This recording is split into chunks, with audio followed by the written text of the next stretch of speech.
fuck it, my new patient can literally talk me into anything, and I have concerns. Series. On August 12, 2017, the Las Vegas Police Department conducted a sweep of a homeless encampment. Shortly after the sweep commenced, an intoxicated youth stumbled over and told the officers to go back to the substation. The officers obeyed these instructions. Upon return to their substation, they were asked to explain their actions. When they were unable to provide a satisfactory explanation, they were once again sent out to complete the sweep. Approximately 10 minutes after they arrived, the youth once again approached the officers. This time he told them to go to a location approximately 40 minutes away from the encampment. Once again, the officers willingly obeyed the youth's instructions. By the time the officers returned to the encampment, most of the inhabitants had taken the opportunity to gather their belongings and scatter. 2 weeks later, dispatch received an emergency call about an unresponsive teenager. EMS arrived and revived him. Upon returning to consciousness, the youth sat up. When asked, he introduced himself as Mikey. Expertise. When the responders attempted to take him to the hospital, the youth refused and told them to go across the street. The first EMT obeyed. The second EMT, who was and remains partially deaf, did not. In the subsequent incident report, the EMT describes feeling the compulsion to obey the youth's instructions, but his concern for the young man overrode this compulsion, and he continued to provide care. With extreme difficulty, the EMT loaded him into the ambulance. The youth became combative and injured the EMT, who called law enforcement for assistance. Nearby unites responded. When officers arrived, the youth continued to fight but weakened quickly due to exertion and eventually began to fade out. Officers were able to take him into custody.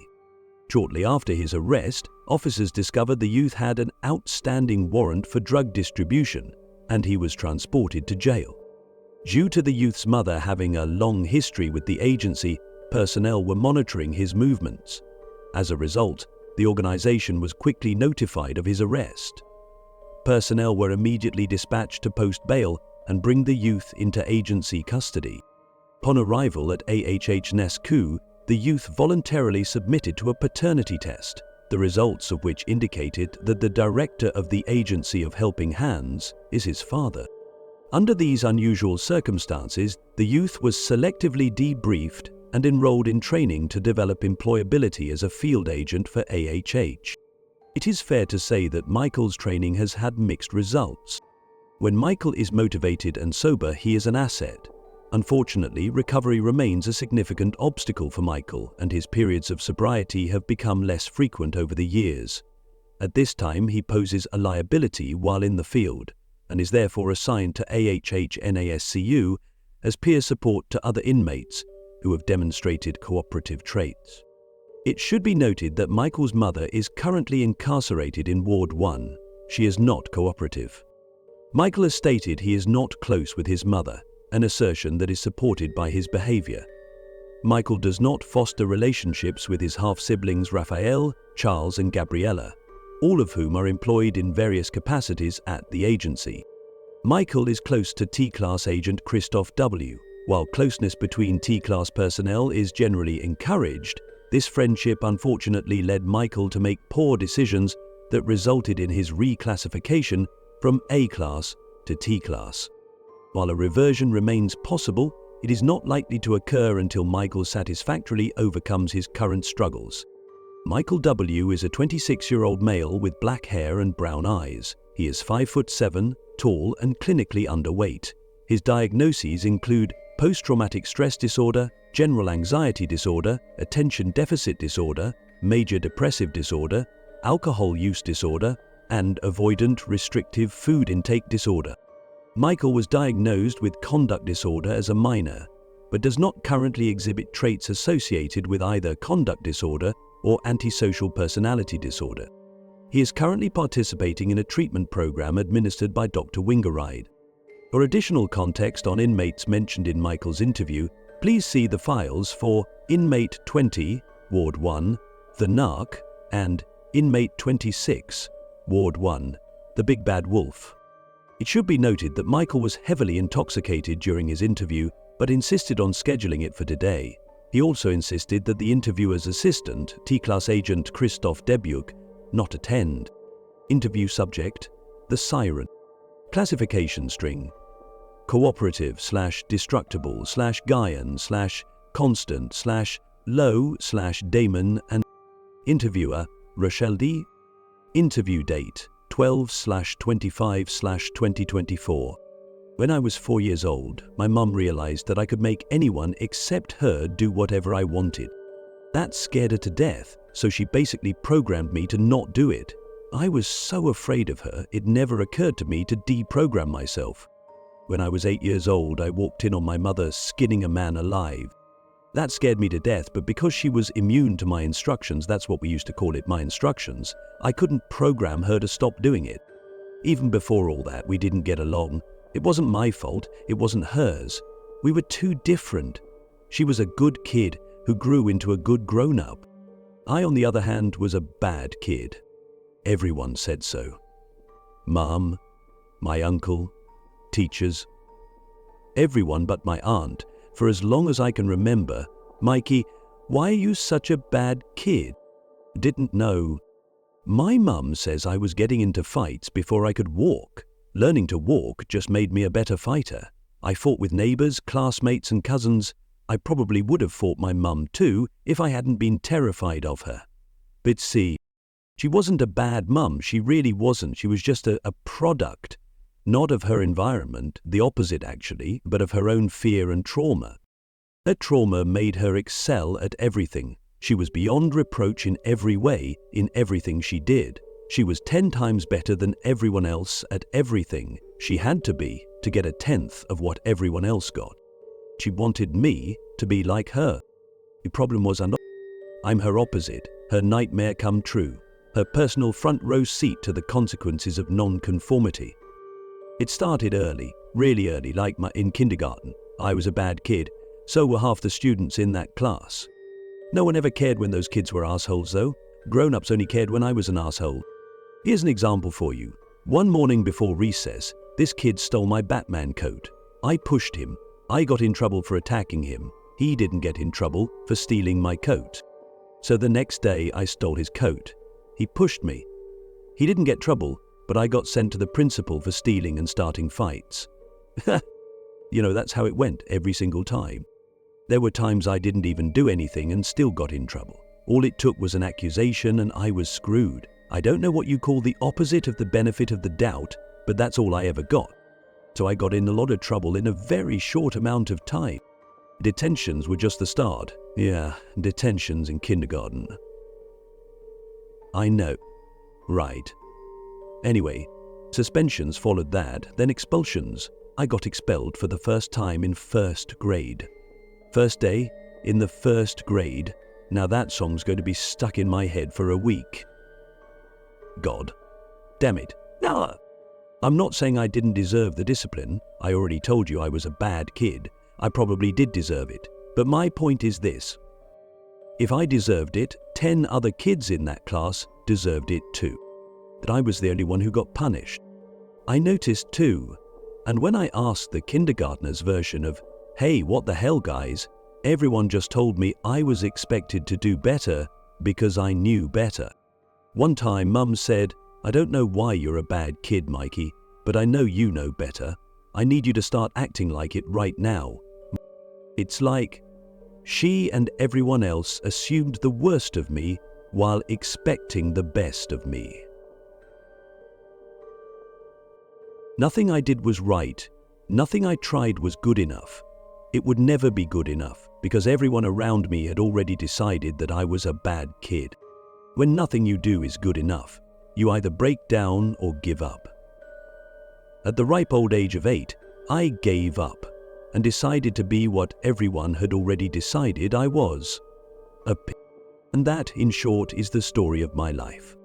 It's the story of my mum's life too. Everyone also assumed the worst of her while expecting the best, but where I revolted, she complied. That's how she ended up excelling in school and the military, and as a cop, and at life in general, she says. Girls are physically beautiful, but mentally. In other words, she excelled because she followed their rules. She had to follow them 10 times better than anyone else, while accomplishing 10 times more, 10 times faster than anyone she worked with. But she did it. And she wanted me to do it too. It's not her fault. Mum was a freak for rules, because she grew up seeing what happens to people don't follow them. She lost her mum and her uncle, almost lost her brother too. She didn't want to lose anyone else, and she didn't want anyone to lose her. She really thought that following the rules 10 times better made her one of them. She really thought she was on their team, and she really thought they were on hers. That changed in 2nd grade, 2nd day, in the 2nd grade. Shit. Man. It was my uncle's birthday party and it was getting pretty late, which means everyone was getting kind of combative. My aunt started a fight with my mum. My aunt was always starting shit with mum. She and I were a lot alike. It's probably why mum came down on me so hard. That's when Ben ran off to fight mum, which made my mum come to work with us for restoring the party. Anyway, the neighbours down the street called the cops on us. When the cops came, mum complied immediately. On the ground, hands up. She pulled me down with her. My uncle followed her lead. He was so drunk, he face-planted and kind of just wriggled while everyone else got down on the ground like mum. She was young, but she was already the matriarch. We all did what she said. Except my aunt. She staggered past us. Her feet came within 2 inches of my face. I wondered if things would have turned out better if she'd stepped on me and tripped, if she face-planted too and couldn't get up again, just like my uncle. She didn't, she just kept not following their orders. Les shot up. She fell down next to me, choking on her own blood while my mum screamed. My world shattered. My mum was a cop. Cops were the good guys. Good guys don't kill people. So why did the cops kill my aunt? Did that mean cops weren't good guys? Did that mean my mum was a bad guy? Later, mum told me my aunt got shot because she was being bad. I know she was trying to comfort me, but it just scared the shit out of me. That's because everyone, including my mum, told me all the time that I was bad.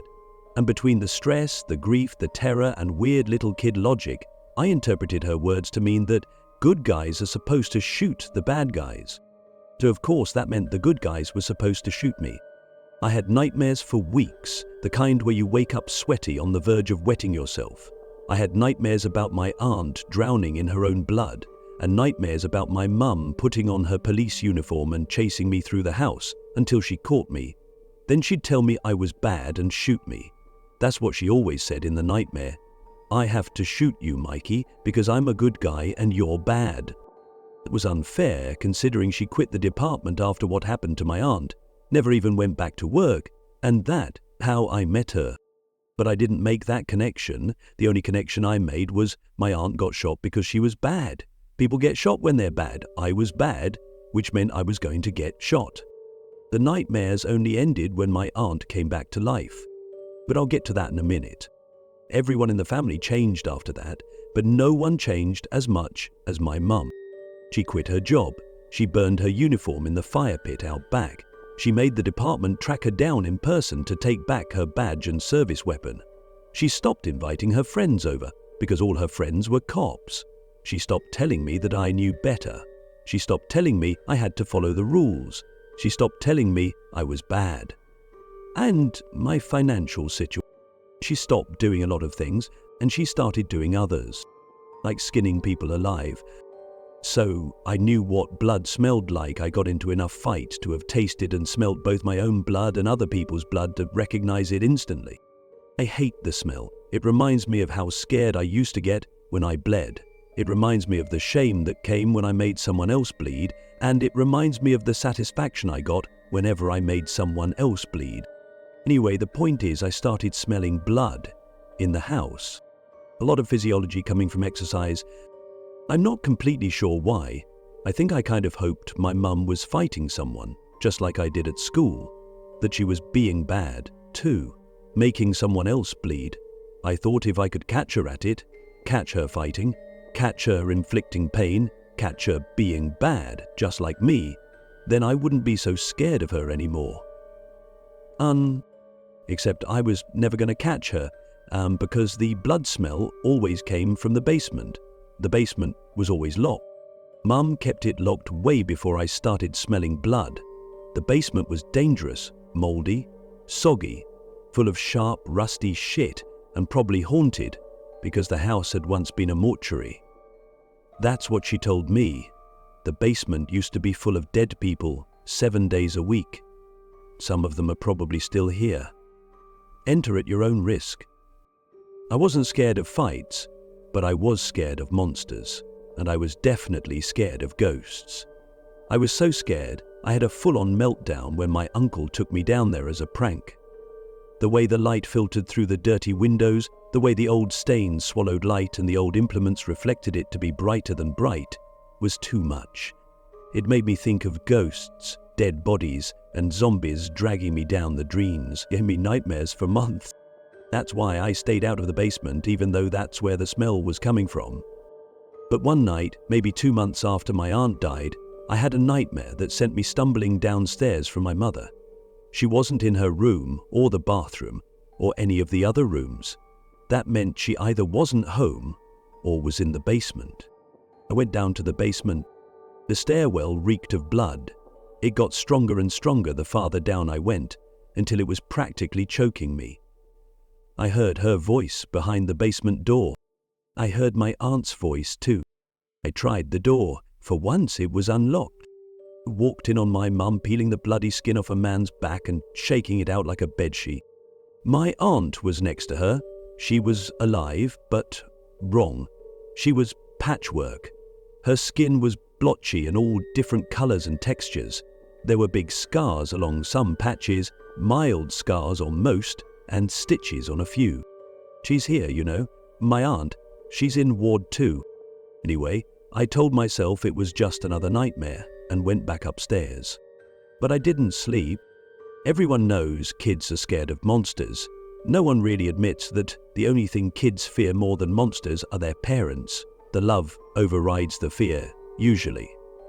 But I bet even you can recall a time or two when the anger of your mum was infinitely more terrifying than the wrath of God. I think the scariest thing for a kid is having to realize that your parent is a monster. That night I had that realization. It was so horrible that I did everything I could to convince myself I was wrong. I told myself it wasn't real, that it couldn't be, that it just another nightmare. No more real than the nightmare where my mum shot me for being a bad kid. I lived in terror for 4 days. I finally decided the only way to prove it was a nightmare was to go back down to the basement. In the daylight, it was obvious the place had been transformed. It was spotless and bright and meticulously organized. Definitely an accurate reflection of my mother's personality. Because it was so clean, it was easy to see the bodies chained to the opposite wall. 5 weren't as alive. Hairs of skin were missing from his back and his arms. The borders of the wounds were puffy and wet. When he saw me, he begged for help. "I'm sorry," he said. "Please help me. I won't do it again. I won't ever do that again. Please let me out. I'm sorry for doing bad. I'm sorry. I'll stop. Just please let me go." All the old fears came roaring back. Good guys shoot bad guys, but my mum wasn't shooting bad guys. She was skinning them alive. And by breaking their head. And I was still a bad kid. Badder than ever. I'd been expelled 3 times. My grades were terrible.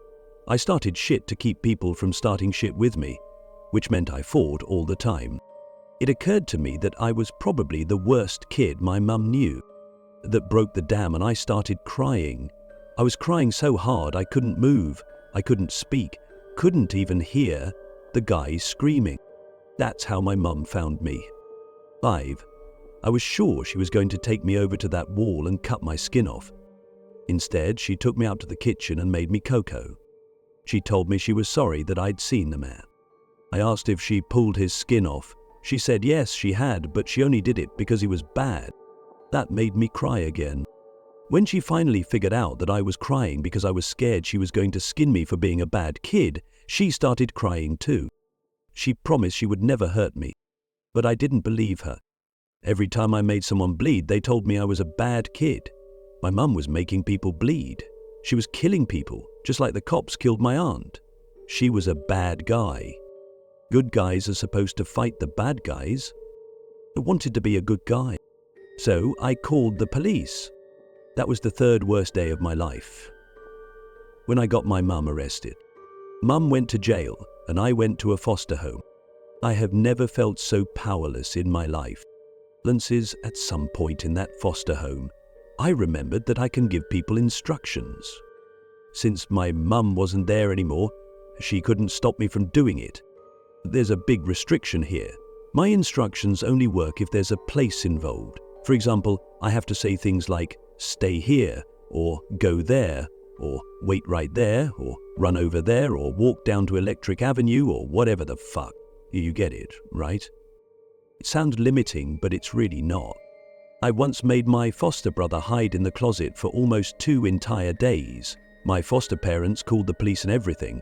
The cops talked to everyone and they tried to talk to me, but they didn't get a chance because all I had to do was tell them to go into the kitchen to talk to Brandon, and they'd leave me alone. My ability to give instructions was the only power I had, and I misused it. That's what scared people usually do when they have power. And I was scared to my core.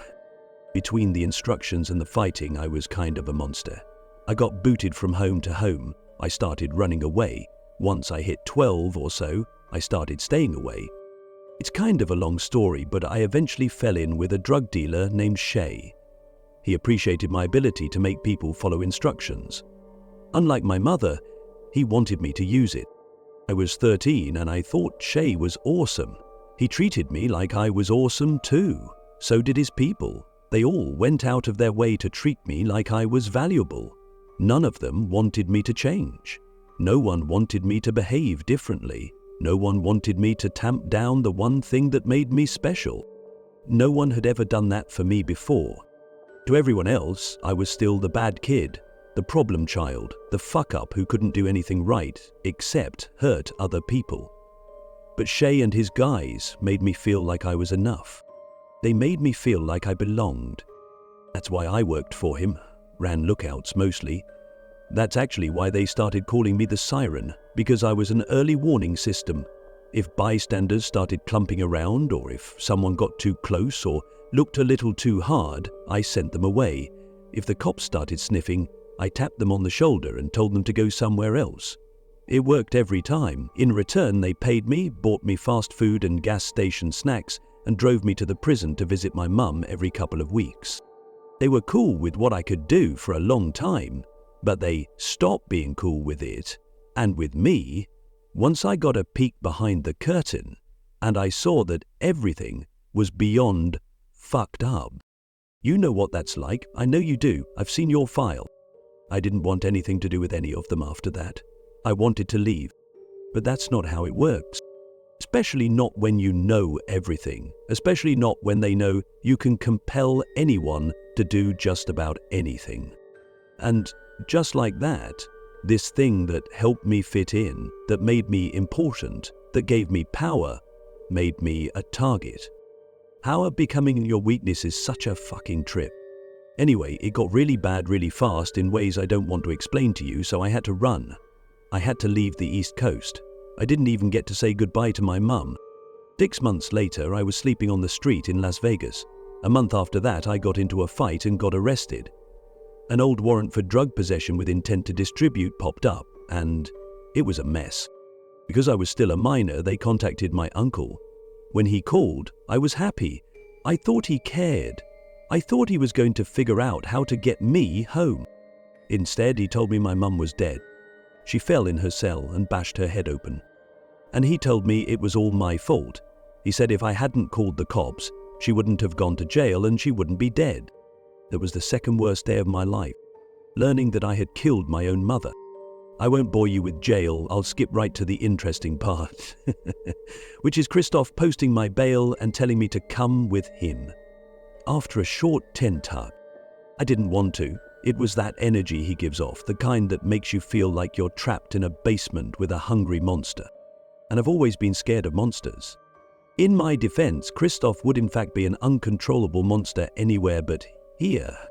So would you eventually For that matter, so would I. But he won me over pretty quick, the way he wins everyone over except you. Not that it was hard for him. I was desperate for help and acceptance. He offered the first immediately and the second consistently. It felt like he was my only friend in the world. And science has begun to re-examine exactly how far different forms of mental disease were and the costs and benefits would be. We acknowledge that stress affects us, but they don't actually need to be a hero, is the right purpose. That's all he wants. But the only thing separating a monster from a hero is the right purpose. That's all he wants, but they won't let him have that. If they do, the whole house of cards comes tumbling down. That's actually something you need to know, assuming you haven't figured it out yet. The Pantheon runs because of us. Because you and me and Christoph and all the other inmate workers do all the goddamned work. Now I'm going to tell you your future by telling you my past. After Christoph brought me here, they took me downstairs for rehab. Once I sobered up, they stuck me in foundational training. I did well, so they started introducing me to different inmates. They started me in Ward 2. That's standard procedure. You only started in Ward 1 because you're their special girl. They make me mad too. You and I, we grew up the same, figured out we could do special things the same, used those special things to survive the same, used them to exert power the same, got in with the wrong people the same, broke the law the same, and ended up here the same. Before that, we even both ended up in jails. Except I ended up an inmate, and you ended up a jailer. That's what I don't get. Even though you used your ability to ascend a human staircase, you built your very own self with people who never had a chance against you. You're the favorite. Even though you fuck up here every other day, they have big plans for you. If you don't piss them off, and it's starting to look like you can't, even when it looks for all the world like you're trying, you'll end up in administration. Utump, heat her up and fried. I know they haven't told you, officially they haven't told me, but trust me, the director's just waiting for your scales to come back in. No, Christoph didn't tell them. What do you mean? How would Christoph know about that? Well, I guess that's another difference between us. Christoph couldn't keep my secret literally to save his life or mine, but he kept a secret that he thought might save yours. See what I mean? I get punished, you get rewarded. And that's where we're at now, where I've always been. You and I, we basically did the same shit. When I did it, they scrapped all their plans for me. When you did it, you turned into a rising star that even Christoph respects. You know, he can like people, he can want them, he can care about them, and every once in a while, he can even love them. But he doesn't respect them. He didn't really respect Gabriella. He doesn't even respect me. Just another difference between you and me. And it's not your fault. None of this is your fault, and I know it, but I hate it, and I kind of hate you for it. It reminds me of how I felt back in kindergarten, where I'd behave the same as the other kids, but they got excused, and I got punished. I know I'm not being fair, but that doesn't mean I'm wrong. You are, though. Your background is exactly what the agency appreciates, and what my father in particular respects. He's really happy with you. That's why you keep getting away with making catastrophic mistakes, because he's already decided you're the kind of person we need. The agency usually has to work hard to clean up T-class agents. Look at Christoph. Look at the cleanup crew. Holy God, look at the March Hare. You think Christoph is bad, and he was, but you just wait. You're going to see the difference between a man who wants desperately to be good and a man who just loves being a monster. See you. And look at me. They really had to clean me up. They had to catch me up on school too. Between school, training, and field work, I was basically in reform school for 6 years. Buggery apart, I loved every second of it because everyone here went out of their way to make me feel like I belonged. So they started me on Ward 2. Unlike Ward 1, it's rough, more like a county lockup than a federal prison. There's tragedy and horror, just like here. But there's more darkness down there, less redeemability. Or at least, less desire for redemption. Not because they're worse than me or you or Christoph or the rest, but because they are not safe enough, and in most cases have never been safe enough, to have the bandwidth to even think about redemption as defined by other people, let alone want it. I get it. I've been there. Anyway, so after I passed the Ward 2 assessments, they started training me for real. It was fucking great. For the first time in my life, I was excelling at something. I finally understood how my mum felt. Excellence really is its own reward, at least under the right circumstances. Plus, I got to work with Raphael. I had a badass big brother, which was awesome. Not as awesome as having Christoph as a crazy uncle, but pretty close. You know, towards the end of field training, I almost died. The three of us, me, Raphael, and Christoph, were hunting this monster. We cornered it using the usual batshit field agent methods. It was going well, exactly how it was supposed to. But there was something we didn't know. This monster absorbed energy from thunderstorms, and it was raining. The instant thunder roared, this thing broke its restraints and knocked Raphael out cold. Cracked his head so hard I thought he was dead. And there was a strange thing. When Christoph tried to shield me, it hit him so hard he went flying across the road. That left me. This thing slid across the wet asphalt and clawed at me.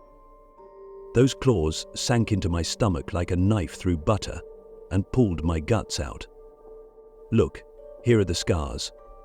The sight of my own wet entrails reflecting a flash of lightning really was something. There were things in my guts though, other lights, like sparks and tiny, bright bugs. I screamed at the monster to stop. He didn't, because that's not how instructions work. So I said, go over to the truck. He did that. But his claws were still tangled in my guts, so I had to follow. But I kept calm, even when I had to feel my entrails dragging along the asphalt, unclear to me. Then I told him to get inside the truck. The field trucks are equipped with these portable cells, it's how we trap and transport, but to let go of my guts first. He climbed inside. I locked the cell and collapsed, right about the time Christoph lumbered over. Exercise increased his chem too, and I saw his hand extended towards the glass. I don't know for sure if Christoph saved me. I guess he didn't. But he was the one at my side keeping me conscious on the way to the hospital. A regular hospital too, because we were too far from the Pantheon to risk the drive. Anyway, the mission was a success and I got all the credit for it. I still had training left to do, but it was considered a formality. I was 3 months away from being a full-fledged A-class agent. Then Christoph fucked it up. He's my only friend here, I told you that. Well, it didn't take long for me to figure out that he's second class. The top of second class, sure, but still second class. I wasn't second class, I'm now, but I wasn't then, so I decided to look out for him. That included keeping tabs on him. So I watched him. I watched how gentle he was with the cleanup crew, how he balanced the line between paternal and fraternal while ensuring her welfare to the best of his ability, even when it cost him. I watched him turn Petra Sowe, who is the definition of an ice queen, into a drinking buddy. You know, when she decides she wants to die, he's the only one who can get her out of it. Marenko nodded. They weren't the only ones. Look, I know Christoph isn't safe. He has to be taught to see people as people, especially women, especially after reconditioning sessions. That's sick, I know it. But once he's taught to see you as a person, he is the best friend you will ever have. Minus the first couple of months after reconditioning sessions, that is. So what do you mean? I watched him fall for my half-sister Gabriella. I watched him mellow out. I watched his teeth fall out. I watched him turn almost normal. And I watched him become happy. Then I watched as they broke the news that it wasn't real. I watched them tell him that Gabriella did it on purpose, under orders, as part of a test to gauge whether he was due for reconditioning. That wasn't the real test though. They already know he's a simp at heart. The real test was how he reacted to the news. If he got mad, he was fine. If he got sad, he needed reconditioning. Andrew him downstairs, so they took him downstairs. I waited a day, 2, 3, 4. No sign, no word, nothing. After a week, I went down to see what was going on. When I saw what was going on, my world shattered a second time. It's like I was 6 years old again watching the good guys shoot my aunt. She's here. Did you know that? My patchwork auntie is in Ward 2. But I didn't know that yet. I only knew what they were doing to Christoph. I couldn't believe it. I asked if they were going to do that to me too. Raphael said no, of course not. Gut Stein, course not, Mikey. That's what we do for T-class inmates. T-class are special. They hold everything together. But they require a lot of work, and Christoph needs more work than all the rest of them put together. Then he showed me his file, his whole file, not just the G-rated version Charlie curated for you. I don't know if I've ever been sicker in my life.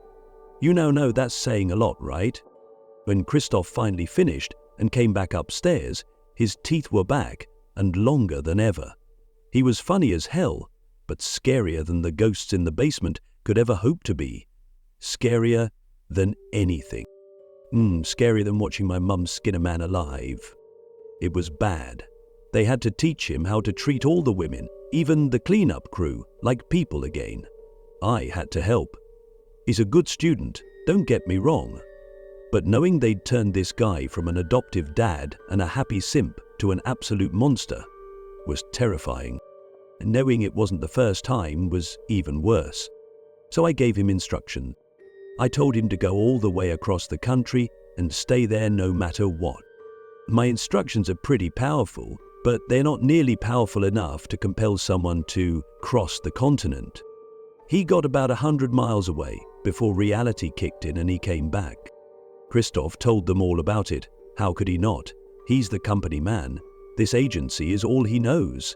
It's the only place that's ever treated him like he belongs.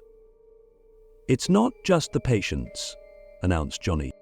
So we were so afraid they were going to send me to Ward 2, or downstairs. Instead, they reclassified me to T-class. Administration played it off. They told me it wasn't as bad as it sounded. They even said if I behave and submit to testing and restrictions, I could eventually return to A-class, as long as I worked very, very hard. When they said that, all I could think of was my mum. How she was right after all, that the only way I was going to get what everyone got is if I worked 10 times harder, 10 times longer, 10 times better than anyone else. And like my mum, the agency still made me feel like we were all on the same team. It was easy. I was still good at what I did. I still had a built-in family. I still had Christoph, who didn't hold anything against me and was actually afraid I'd hold it against him. I really, really don't. The end of training, they assigned me to Ward 1. That was almost crazy exciting. Ward 1 is elite. It's where the wildest, strongest, most powerful inmates live. It's where all the other T-class inmates live. It's where Christoph lives, and I was so excited to meet other people like him. The day I moved in, they took me to each cell, one by one. They saved my mum's cell for last. For the third time in my life, my world shattered. Up until that point, the agency of helping hands felt like a miracle. Even after my demotion, I felt like I'd been catapulted from a death trajectory into a fantasy kingdom where all my dreams had come true, where I had friends, where I had a family, where I had a purpose, where I belonged. When I saw her in her cell, I learned the same lesson she had to learn all those years ago. I'm on their side, but they're not on mine. When they're not on your side, it doesn't matter if you work 10 times harder, 10 times longer, 10 times better than everyone else. The only thing that matters is what they decide you are. The agency has decided that I am a T-class inmate. That means they have decided that I am a monster. After all these years, I'm still just the same bad kid. That was the worst day of my life, when I realized that nothing had changed except for the worse, that I'm stuck here forever, and so is my mum. We are never getting out, and it is all my fault. That was 3 years ago, and I've been a fuck-up ever since. I had a couple of periods of competency, including one right before you got here. That's how the cycle goes. Very low lows, very high highs. When I'm on a high, I'm the best they've got. But when I'm on a low, I'm the biggest liability in their history. Has that been your experience? If I wasn't the director's kid, I'd be down in Ward 2 with everything else that's too dangerous to be free, but too unimportant to fuck with.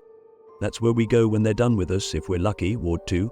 If we're not lucky, we go to R&D. You know, we're really alike, to the point where it's spooky. Not identical, but similar. It's interesting, but scary as hell to me. But you know what? Our differences actually scare me more than our similarities.